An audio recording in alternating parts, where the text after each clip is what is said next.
Good morning, everyone. First of all, I wanted to thank Pat for kicking us off today.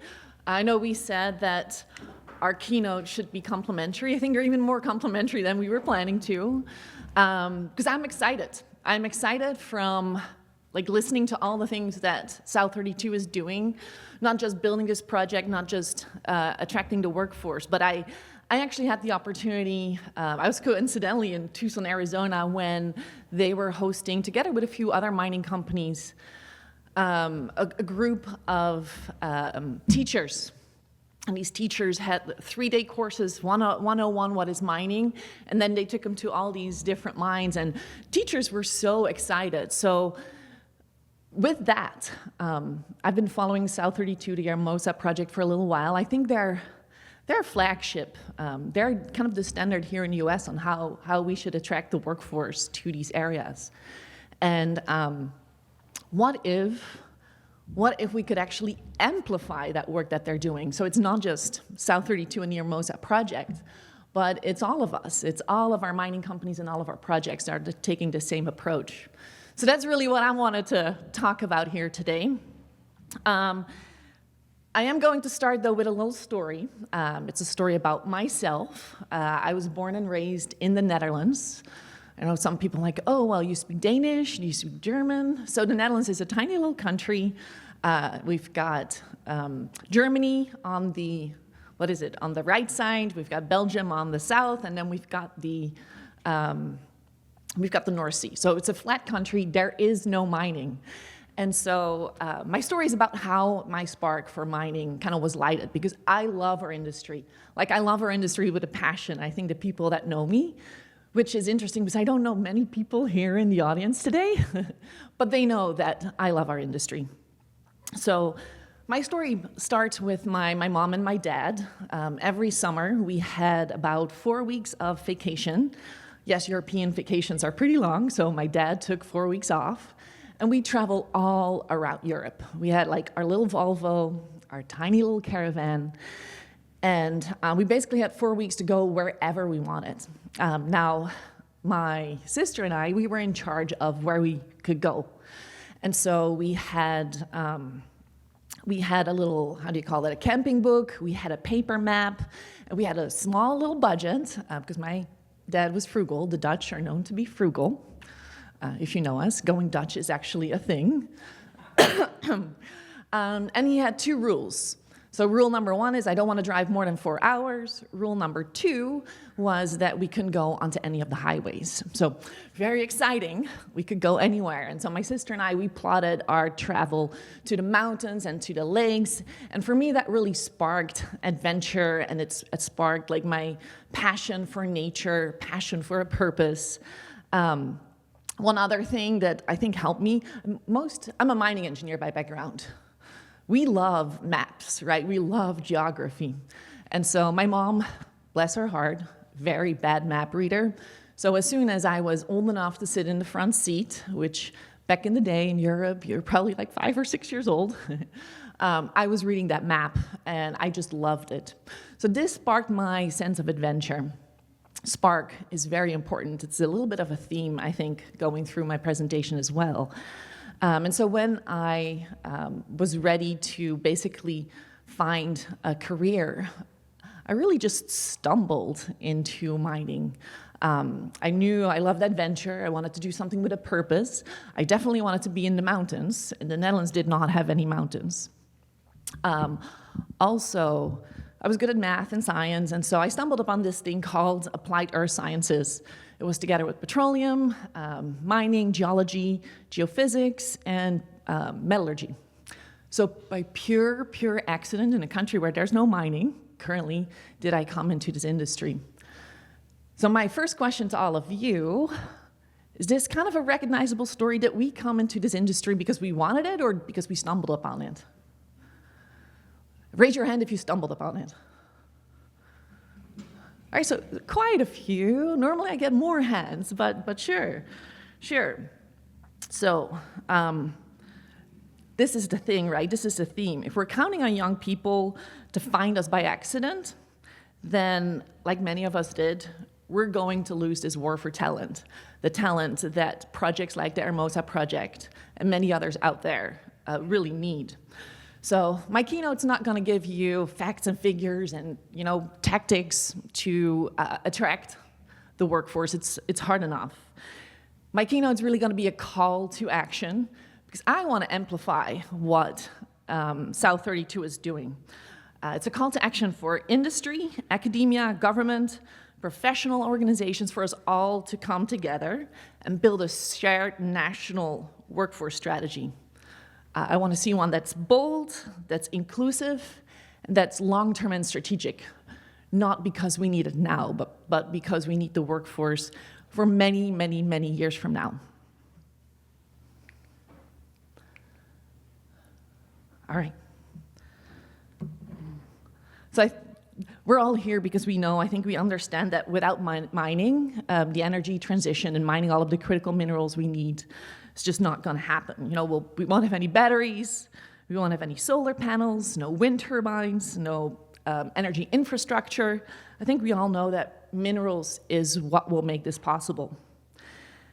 And so yet, as we look at the US and the graduates that we put out today, it dropped pretty hard from 2015 to 2022. I know a lot of the institutions today are starting to see a little bit of a rise, which is great, congratulations, but it's not everywhere and it's not in the numbers that we need to. So we went from graduating about 1,500 students per year to just about 600 in a short time frame. And so at the same time, I'm gonna need some water here soon. My throat's getting really dry. I forgot to bring my bottle, it's on the table. So if we look at China, they are graduating about 12,000 students a year, and then they're also graduating about 3,000 PhDs each year, which is 16 times what we have. And I'm just saying China. Oh, thank you. Awesome, I appreciate it.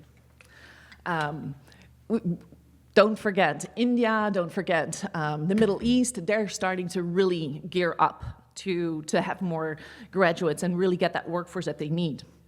So I think the challenge is not just the number of people. The deeper problem in mining that we have today is that the institutions that support it, like our universities, they're no longer seen as relevant to solving one of the world's biggest problems. Yes, the world's got a lot of problems today, but that doesn't mean that energy transition is not one of them anymore. So it's alarming me, because if we don't change this perception, we won't just fall behind, we'll just disappear as a whole. And so we have to ask, and I forgot, Pat, how you call it, Gen X telling, storytelling? What was the new generation storytelling? All right, so what stories are we telling? Are we speaking to the right audiences? And are we starting early enough to ignite that spark? We're not just competing for talent anymore, we're competing for relevance. We're competing for relevance in the minds of our next generations. And so if we fail to connect with that next generation, we fail to tell the true story and tell it early enough and make it compelling, we won't just struggle to hire in the future, but we'll just become invisible and we won't exist anymore. That's actually what happened in Europe. Our mining program doesn't exist anymore.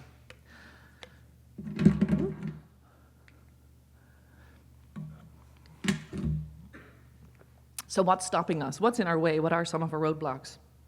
These are roadblocks that I identified. I'm sure there's many more, or you can always make them a little different. But I think first of all, it's perception, and not just perception, out there in the world, but it's actually perception on campuses. I was very motivated to see that this workshop was put together by so many different disciplines. Many universities, campuses, many university campuses, mining is still viewed as kind of outdated. It is environmentally destructive, it's socially outdated, and is really unaligned with modern academic values. Really, that's still what we're hearing. So it's not just about this public image, but actually it's about visibility, credibility, and integration into all of the different programs at our universities. Mining is often left out of sustainability and climate conversations, even though we should be at the center of them. And so the work that you're doing, that we're doing here this week, is really very valuable. And we need to reach further than we're already doing. I'd love to see like 500 people. I'd love to see all the universities represented. Secondly, there's the mining curriculum. So what I've seen out there is there are pockets of innovation in our mining curriculum, but in many places, I think the content and the delivery, they haven't kept up with the pace of some of the other programs that we see out there. We're not changing fast enough with our industry. So mining students, from my experience of what I've seen out there, we need to be very broadly educated. We need to understand like how all of the different disciplines fit together and then understand all of the new innovations that are coming our way. So they need to understand environmental sciences, AI, data, community engagement, automation, ESG, a lot of different disciplines, not just the standard ones. So what I've seen is these topics, they're often electives. And so they don't really get the attention they deserve because programs in schools or in academia, they're small, faculty is stretched very thin, and when we're adding new content to the already existing curricula, it means that we need to cut and choose and cut some of the existing materials. And so this can create a little bit of a resistance, which is one of the challenges we have. Thirdly, faculty capacity. Who all here is faculty? You have like 1 million jobs, right?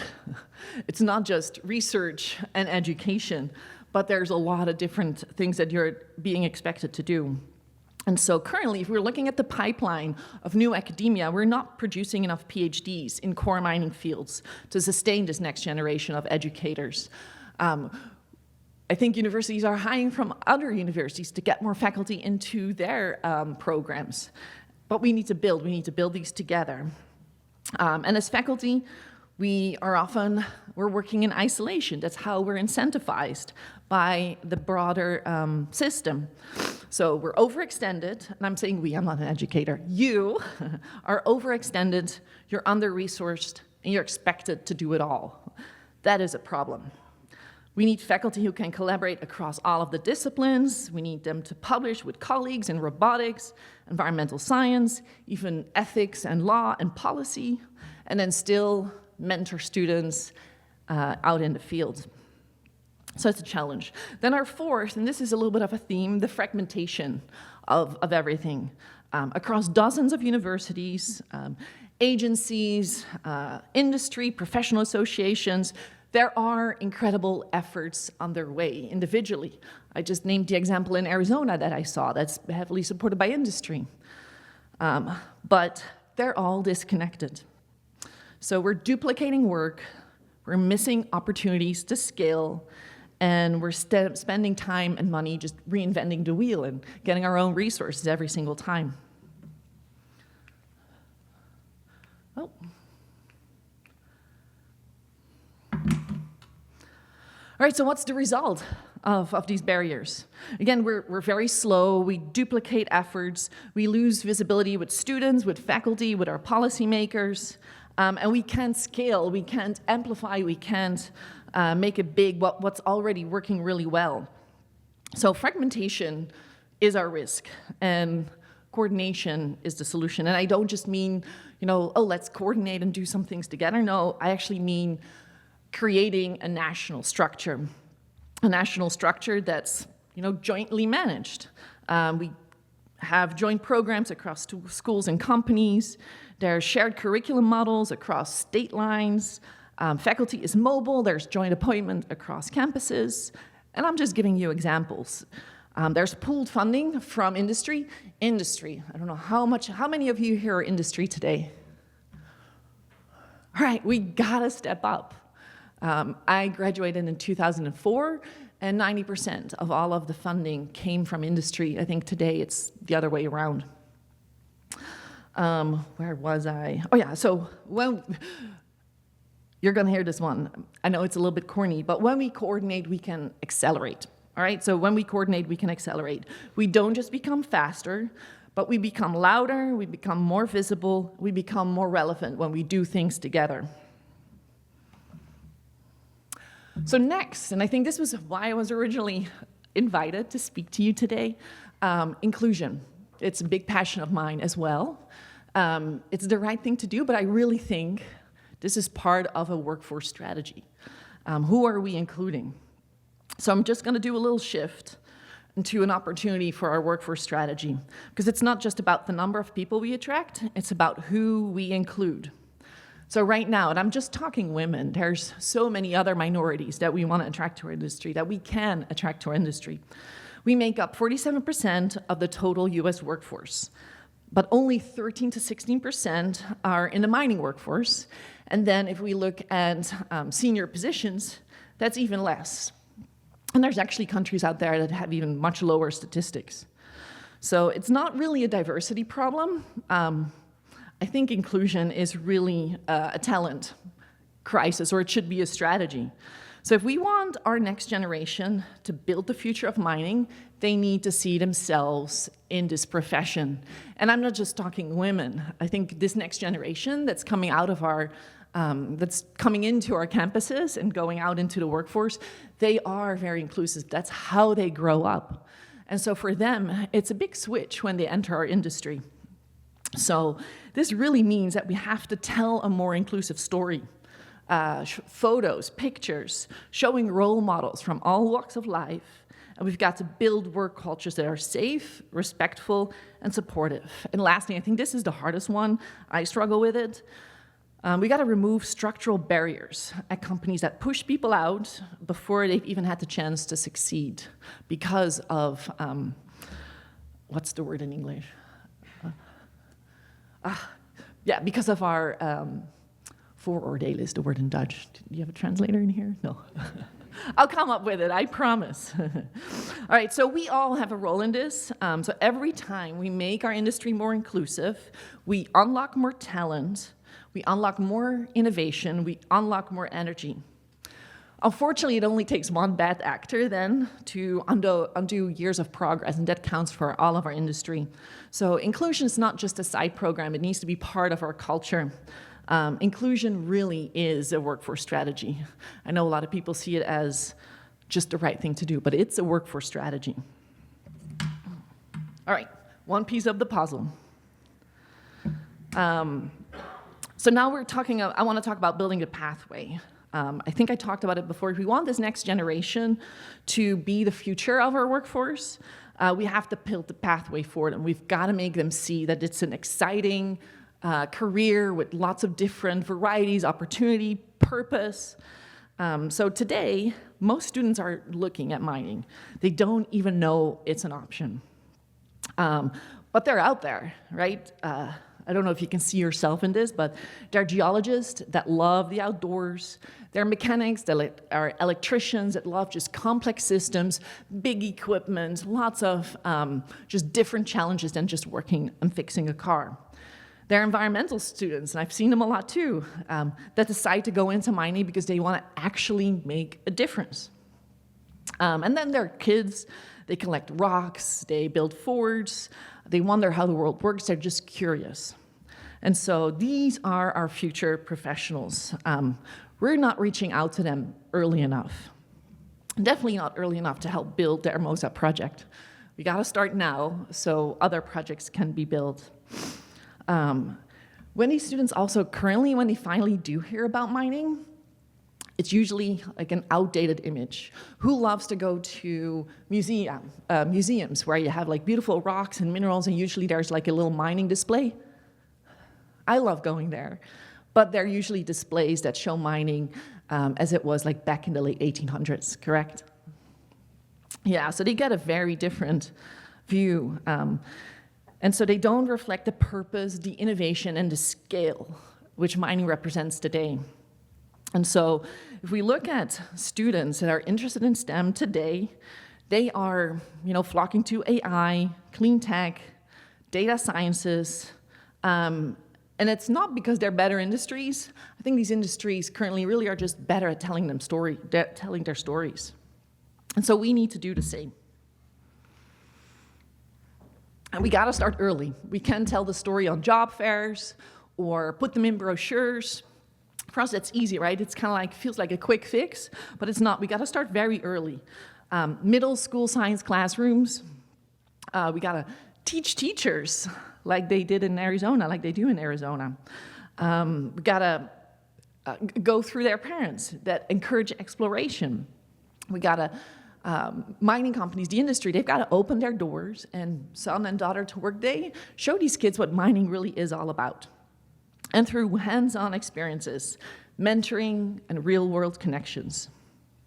So a little statistic, actually 88% of adults, when they were interviewed, they say a teacher influenced their career path.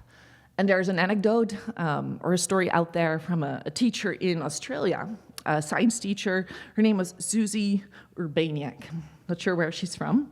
But she built classroom geology labs and field trips. And actually like 70% of our students, 70% went out to choose a career in geology or mining, which is really amazing. So this is how simple it can be. It's that spark. It's that spark that we need to light very, very early. So what do we need to build in order to do that and not have all these siloed initiatives? So we need a real coordinated national strategy. Because what doesn't work is one-off partnerships, which are usually built on a mutual relationship with somebody that will go away once the relationship goes away or somebody moves on. Siloed funding, same, oftentimes through relationships. Competing programs that are working in parallel, we're all trying to do the same, we're all reinventing the wheel. And faculty trying to coordinate this with no time to support because they have many other jobs. So it's not a resource issue, in my opinion. It's really a structure issue if you want to amplify what Hermosa is doing. And I think I forgot the click. Yes. So what does this structure look like, in my opinion? We want to, and this is really just me brainstorming. I know there's no silver bullet, and we're not going to be able to do all of this tomorrow. And I know some of it is quite controversial because I've talked to people and they say, we don't have the right incentives to do this. But in my view, I think we should have joint academic appointments across different universities, all where our strength lies, all where the biggest gaps in the industry are. National research consortia that are coordinated by industry. Industry-funded, yeah, industry, you've got a role to play here, a big role. Industry-funded anchor faculty roles that are tied to actual workforce needs. Graduate fellowship in high-risk but critical areas. SME is doing a little bit of that, but let's amplify it. And then my biggest passion, national storytelling efforts that reach middle school, not just in Arizona. I know in Colorado they used to have it. I don't think they do anymore, but there's pockets out there. We want to do this nationally. We want to get together and build the mining image so we can get the stories out, so we can build a pathway for a future workforce. And so I'm not asking for, or I'm not calling out to do a pilot project. Oh, let's give it a try, maybe it works. I'm really looking for joint ownership in here. It's a call for industry not just to be a sponsor, but be a partner in building long-term change. Because the talent that we need tomorrow, and I mean, we already need it tomorrow, but we're gonna get it if we start now, we're gonna get it later in the future. It really depends on all of the work that we're doing today. So to me, the question is not if we act, it's like how fast can we do this? How fast can we coordinate? How fast can we accelerate and amplify what we're already doing? How fast can we build the partnerships and the programs and get the stories out that will carry our industry into the future? I really believe that we can do this. I love our industry. And what was the corny phrase again? When we coordinate, we accelerate. So I believe we can do this, but we got to do it together. That's it.